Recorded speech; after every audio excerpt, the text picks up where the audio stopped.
Then she nodded. "I accept." Eze Nmo laughed, a laugh that sounded like it came from underground. "Then go, my daughter. Go and build your empire. But remember, empires built on blood always fall in blood." 1 week later, Bella returned to D-Line. Cat was the first to notice the difference. Bella looked different. Not physically. Her body was the same. Her face was the same. But something behind her eyes had changed. There was a coldness there now, a distance, like she was looking at the world from behind a window. And she was wearing a wig, a brand new, expensive wig. Cat had never seen Bella wear a wig that she never removed. Before, Bella would switch wigs 3 times a day. Now, this one stayed. Morning, afternoon, night. Even when she was sweating, the wig stayed. That evening, after the street was quiet, Bella locked the salon door. She told Cat to go home, and then she went to work. She hung the mirror on the main wall, the one the customers face when sitting in the chair, the antique mirror with the carved, screaming faces. She took the black oil and mixed it into 5 different jars of hair cream and setting lotion. She stirred them slowly, whispering the words Eze Nmo had taught her. She took the red dust and carefully sprinkled it under the cushion of every single waiting chair. And the carved comb. She placed it in a special drawer that only she would ever open. The next morning, Bella opened her salon as usual. She stood outside. She smiled at the passers-by. Everything looked normal. But nothing was normal. Not anymore. The first customer of the new era was a young university girl named Ada. She was walking to Chioma's salon. She had been going to Chioma for 2 years, but as she walked past Bella's touch, she stopped. She stopped, in the middle of the road, like someone had pressed pause on her body. She turned her head slowly and looked through the window of Bella's salon. Her eyes found the mirror, and the mirror found her. Ada walked into Bella's salon like a woman in a dream. She sat down in the styling chair. Bella smiled and draped the cape around her shoulders. "What style do you want, my dear?" Bella asked. "Box braids," Ada whispered. Her eyes were still fixed on the mirror. Now, box braids, if you know, you know. Box braids take hours. Minimum 3 hours for a fast braider, 5 to 6 hours for a full, long set. It is one of the most time-consuming styles in the business. Bella picked up her comb, the special comb, from the drawer. She sectioned Ada's hair. She began to braid. And then, the spirits went to work. Cat was sitting in the corner organizing hair extensions. She looked up, and what she saw made her blood turn to ice. Bella had 2 hands, just 2. But Ada's hair was being braided from 4 different angles at the same time. Strands were being picked up by nothing. Sections were being parted by invisible fingers. Braids were forming so fast that Cat's eyes could barely follow. And the braids, oh God, the braids were perfect. Every single one was the exact same thickness, the exact same tension, the exact same length. Not a single strand out of place. It was not human work. It was architectural, like a computer had designed it. 22 minutes. 22 minutes. Bella finished a full set of waist-length box braids in 22 minutes. Ada looked in the mirror. Tears rolled down her cheeks, not from sadness, from something else, something that felt like worship. She had never looked so beautiful in her entire life. She paid Bella 25,000 naira, without bargaining, without questioning. She walked out of that salon like she was floating. Eket's mouth was hanging open. She wanted to speak, but the words would not come. Bella looked at her and said simply, "Close your mouth, Eket. We have a business to run." Word spread through Port Harcourt like wildfire. "Have you heard about Bella's touch? She finished my box braids in 20 minutes. Guy, my wife came home looking like Beyoncé. I asked how much and she said 25K. I didn't even complain. I'm telling you, that woman has angel hands." Angel hands. If only they knew. Within 1 week, Bella's salon had a line that stretched from her door to the end of the street. Women were coming from Rumuola, from Gra, from Transamadi, from Old Abba Road. Even women from Abuja, who heard the rumor, flew in just to get their hair done at Bella's touch. Rich men's wives sent their drivers to book appointments. Slay queens on Instagram posted their styles with the hashtag Bella did it, and it went viral. And those chairs, the waiting chairs with the red dust under the cushions, they did their job perfectly. Women would sit down to wait, and they would not move. They would not complain. They would not say, "I'll come back tomorrow." They would sit there for hours with a strange smile on their face, waiting. Pa. One woman sat for 7 hours. Her husband called 12 times. She did not answer. When she finally got in the chair and Bella braided her hair in 15 minutes, she paid 50,000 naira, cash, no questions. And while Bella was rising, Chioma was dying. Chioma could not understand what was happening. Customers who had been with her for years, women she had braided for their weddings, walked past her salon like she was invisible, like she did not exist. She would stand in her doorway and call their names. "Ada! Ada! It's me, Chioma! Where are you going?" And Ada would walk past, eyes forward, face blank, heading straight for Bella's touch. Chioma would go home at night and cry. She would pray. She would ask God, "What did I do wrong? Why are you allowing this to happen to me?"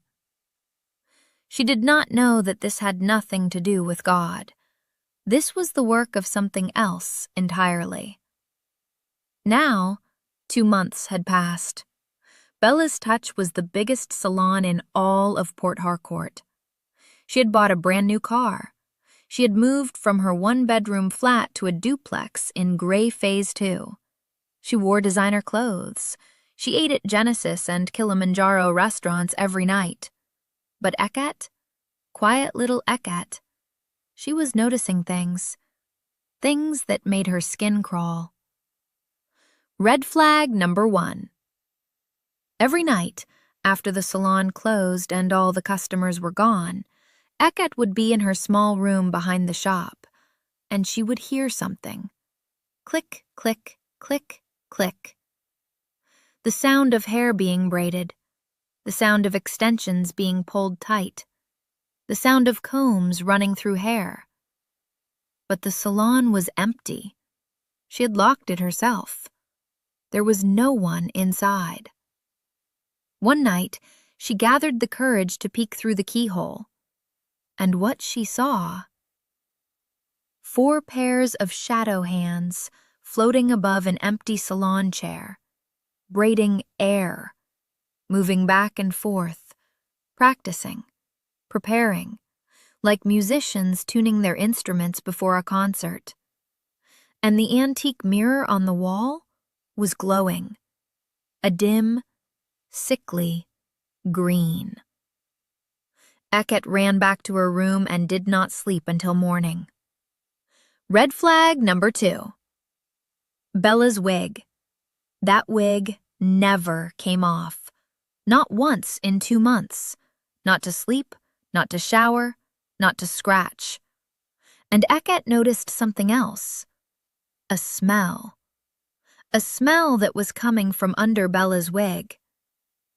It was the smell of stagnant river water, of rotting leaves, of something dead that was being kept alive by force. When Eket stood close to Bella, her stomach would turn. Once, Eket made the mistake of asking, "Madam, when last did you wash your hair?" Bella turned and looked at her with such fury that Eket stumbled backward. "If you ever ask me that question again, I will send you back to Uyo with nothing. Do you understand me?" Eket never asked again. Red flag number 3. One afternoon, a customer named Mrs. Adewale, a banker's wife, was sitting in the styling chair. Bella was braiding her cornrows. Suddenly, Mrs. Adewale's phone rang. She looked at the screen. Her eyes widened. "Oh no, my daughter's school just called. I have to go. Please, Bella, I'll come back tomorrow." She tried to stand up from the chair. She could not. She pushed against the armrests. She tried to lift herself. Her legs would not obey. It was like the chair was made of magnets and her body was made of metal. She laughed nervously. What is wrong with me today? I don't know why I can't." She tried again. Nothing. Bella placed a hand on her shoulder gently and said, "Relax, Mrs. Adewale. I am almost finished. Sit down. You are comfortable. You are fine." And just like that, Mrs. Adewale's panic disappeared. Her face went blank. She put her phone down. She sat back. And she did not try to leave again. Eket watched this from the corner. Her hands were shaking. Red flag number 4. This one was the one that broke Eket. One evening, Eket was sweeping the salon floor after closing. She swept the hair clippings, the fallen strands, the loose braids, into a pile near the wall as she always did. She turned around to get the dustpan. When she turned back, the pile of hair had moved. Not scattered by wind, not pushed by a foot. It had moved 3 feet to the left, closer to the mirror, like something had dragged it. Eket froze. She watched, and then, slowly, strand by strand, the hair began to crawl, like worms, like tiny black snakes, sliding across the tile floor toward the base of the antique mirror. Eket dropped the broom and ran. She ran out of the salon. She ran down the street. She ran until she found herself standing in front of Chioma's salon. She was crying. She was shaking. And she said 4 words that changed everything. "Something is wrong with Madame Bella." That night, behind Chioma's salon, in the narrow alley between the buildings, Eket told Chioma everything. The mirror that glowed at night, the spirit hands she saw through the keyhole, the customers who could not stand from the chairs, the hair that crawled on the floor, Bella's wig that never came off, the smell of death under Bella's scalp. Chioma listened. At first, she thought the girl was crazy. Maybe Eket was jealous of her madam's success. Maybe she was making up stories. But the fear in Eket's eyes, that fear was real. You cannot fake that kind of terror. Chioma said, "If what you are telling me is true, we need proof. We need to see it with our own eyes." Eket's face went white. "See it? How?" Chioma's jaw tightened. "Tonight, we go back to the salon. At midnight, we watch." 11:47 p.m. D-Line was dead. The generators were off. The salons were dark. Even the area boys who usually hung around the street corners had gone home. The only sound was the distant hum of the city and the pounding of Chioma's heart. Chioma and Eket crept along the wall like shadows. They reached the side window of Bella's touch. The curtain was drawn, but there was a gap. A small gap at the bottom corner where the fabric did not quite reach the window frame. Chioma crouched down. She pressed her face against the glass and peered through the gap. The salon was dark, but not empty. A single candle burned on the floor in the center of the room, and around that candle was a circle made entirely of swept customer hair. Hundreds of strands arranged in a perfect ring. And in the center of that circle was Bella. She was kneeling. Her expensive clothes were gone. She wore only a white wrapper around her waist. And her wig? Her wig was off. Chioma's hand flew to her mouth. She nearly screamed. Bella's head was completely bald, but that was not the worst part. Carved into her scalp, burned into the skin with something hot, were marks, symbols, patterns that Chioma had never seen before. They looked like a language that was never meant to be read by human eyes, and the marks? They were glowing, faint, green, pulsing like a heartbeat. Bella was chanting, not in Igbo, not in English, not in any language Chioma recognized. The words sounded like they were coming from under the floor, like Bella's mouth was moving, but the voice was coming from somewhere beneath the earth. Then, Bella reached beside her and picked up the clay pot of black oil. She poured it over the circle of hair. The hair began to smoke, not burn, smoke. A green smoke that rose slowly and drifted toward the mirror. And the mirror responded. The glass began to ripple, like water, like the surface of a lake when a stone is dropped. And from within the rippling glass, 4 hands emerged. The spirit hands emerged from the mirror and descended to the floor. They gathered the smoking hair.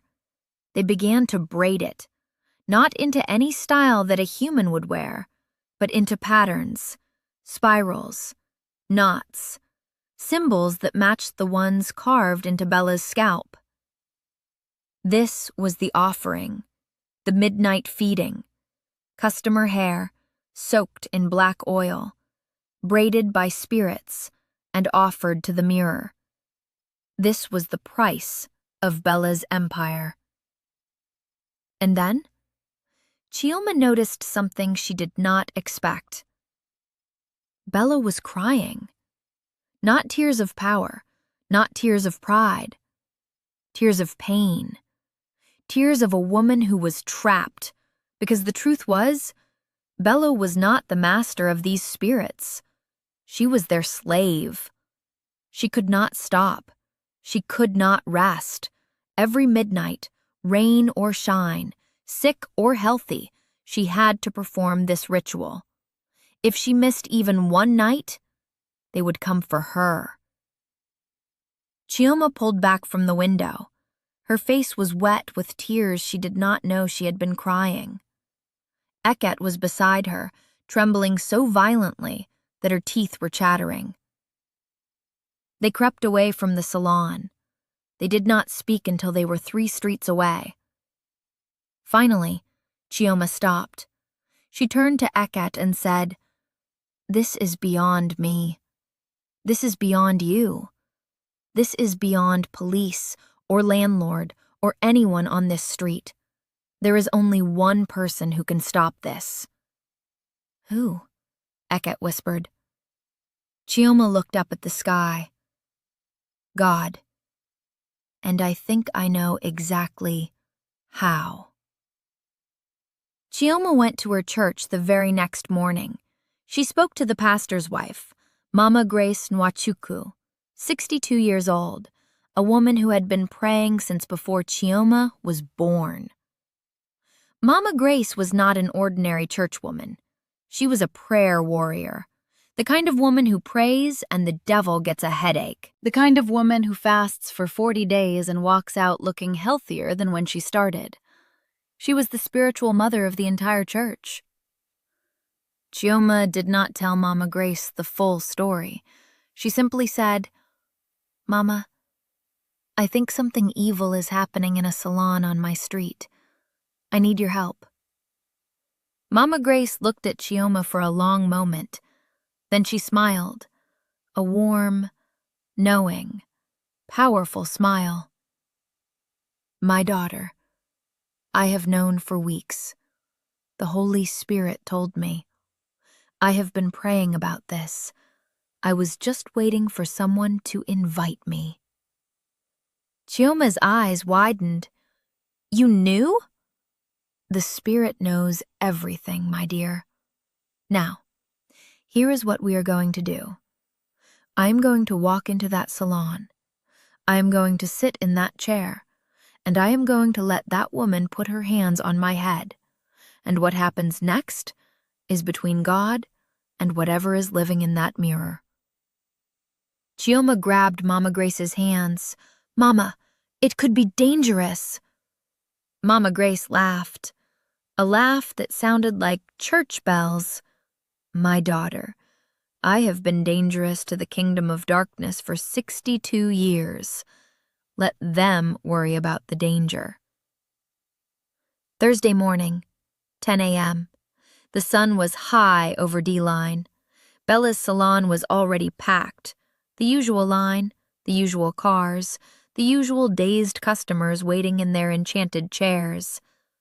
And then, a Toyota Camry pulled up. The door opened, and Mama Grace stepped out. She was dressed beautifully, a white lace outfit with a matching head tie, simple gold jewelry, Bible in her bag, and on her face, peace. The kind of peace that comes from a woman who spent the entire night before on her knees. She walked toward Bella's salon. Chioma and Iket were watching from across the street. Their hearts were in their throats.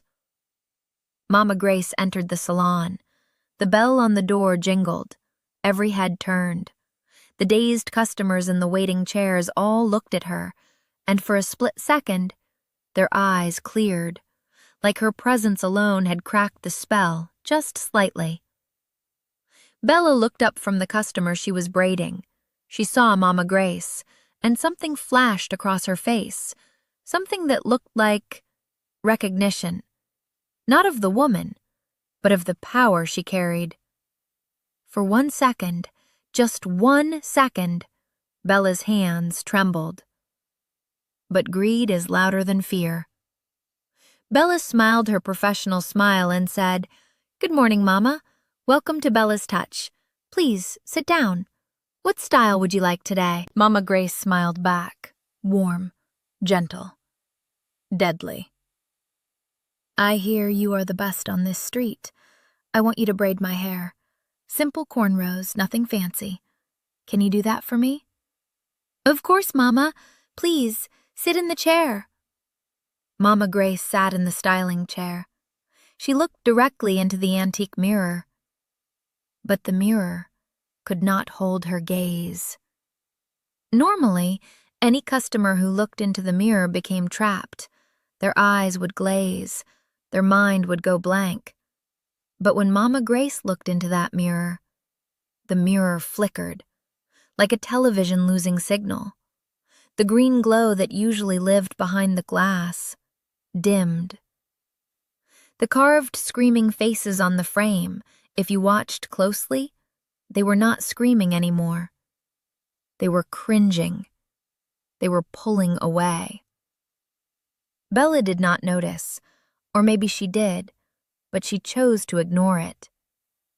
She removed Mama Grace's head tie. She picked up the special comb. She sectioned the hair. She dipped her fingers in the cream mixed with black oil. And she began to braid. The spirit hands activated. They rose from beneath the counter, from behind the mirror, 4 translucent shadow hands reaching for Mama Grace's head. The first spirit hand reached for Mama Grace's hair, and the moment it made contact, it recoiled, like it had touched boiling oil. The hand flew backward so violently that it knocked a jar of cream off the shelf. The jar shattered on the floor. Everyone in the salon jumped. Bella's eyes went wide. The second hand reached. Same result. Burned. Flung back. The third and fourth hands tried together. They grabbed at Mama Grace's hair from both sides. What happened next shook the building.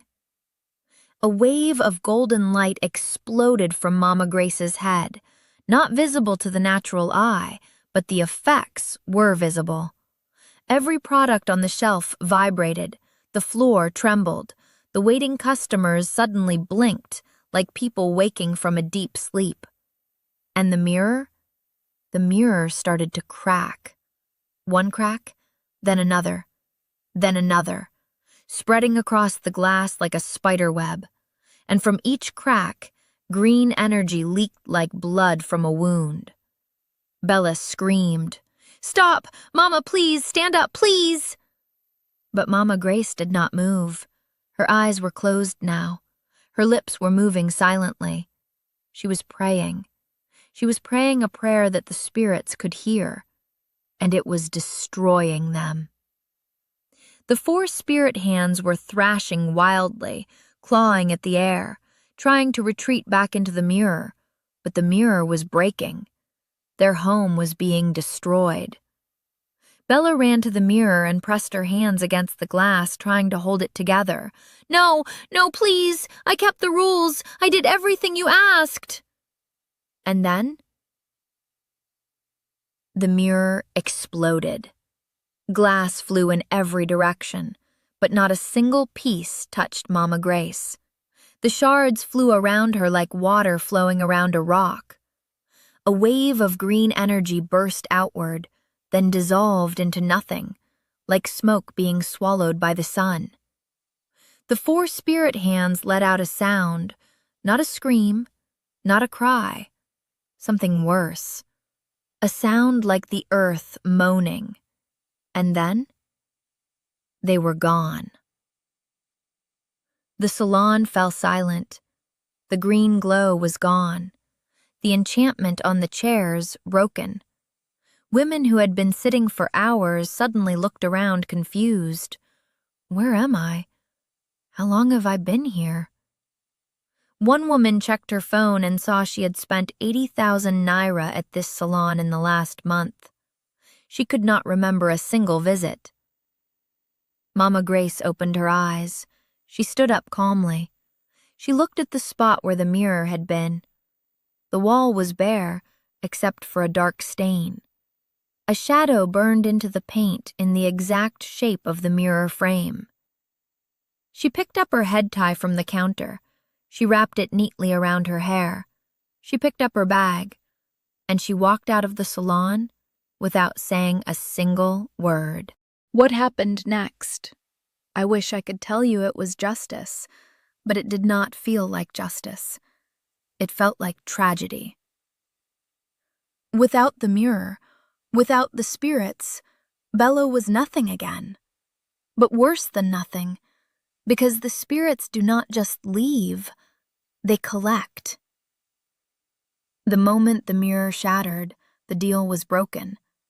And as Nemo's voice echoed in Bella's mind, words she had tried to forget. Break even one rule, and the spirits will take you instead. In front of every customer, in front of the entire street that had gathered outside because of the noise. Bella's wig flew off her head. Not pulled, not blown, flew, as if an invisible hand snatched it. Everyone saw. The bald head, the carved symbols, the marks that were now burning. Smoke was rising from her scalp. Bella grabbed her head and screamed, a scream that did not sound human. It sounded like it came from the bottom of a river. She started running, not running to somewhere, running from something. She scratched at her own skin. She tore her clothes. She knocked over a table of oranges. She pushed past people who jumped out of her way in terror.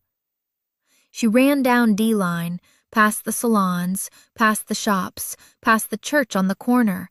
She ran toward the waterside, toward the river. People chased her. They called her name. "Bella! Bella, stop!" She did not stop. She did not look back. She ran to the edge of the water and... Nobody knows exactly what happened next.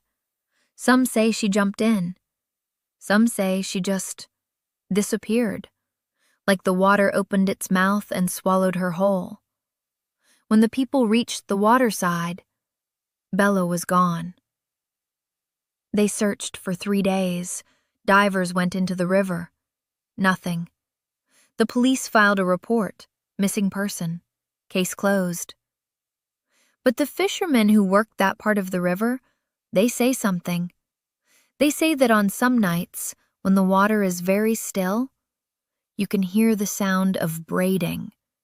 Click, click, click, coming from under the water. And if you look carefully, just below the surface, you can see 4 pairs of hands braiding. Forever. In the weeks that followed, D-line slowly returned to normal, or as normal as it could ever be after what happened. Bella's salon was shut down. Nobody would enter it. The landlord could not rent it. Eventually, he sealed it with cement blocks. They say the burn stain on the wall, the shadow of the mirror, could not be painted over. No matter how many coats of paint they applied, it kept bleeding through. The customers who had been under Bella's spell, they recovered, slowly, like people recovering from a fever. Many of them could not remember what had happened. They just knew they had spent money they did not have on hair they did not need. Some marriages were damaged. Some bank accounts were emptied. Some women still flinch when they sit in a salon chair. As for Chioma reopened her salon. She changed the name. She called it Chioma's Grace, because grace is what saved her. Not her talent, not her hustle. Grace. Kate became her apprentice. She left Bella's shadow and stepped into the light. Chioma taught her everything, not just how to braid, but how to build a business with clean hands. Customers came back, not because they were enchanted, not because they were trapped, but because Chioma was good at what she did. Because her hands carried love, not juju. Because when you sat in her chair, you felt peace. Real peace. Not the counterfeit peace of red dust and dark mirrors.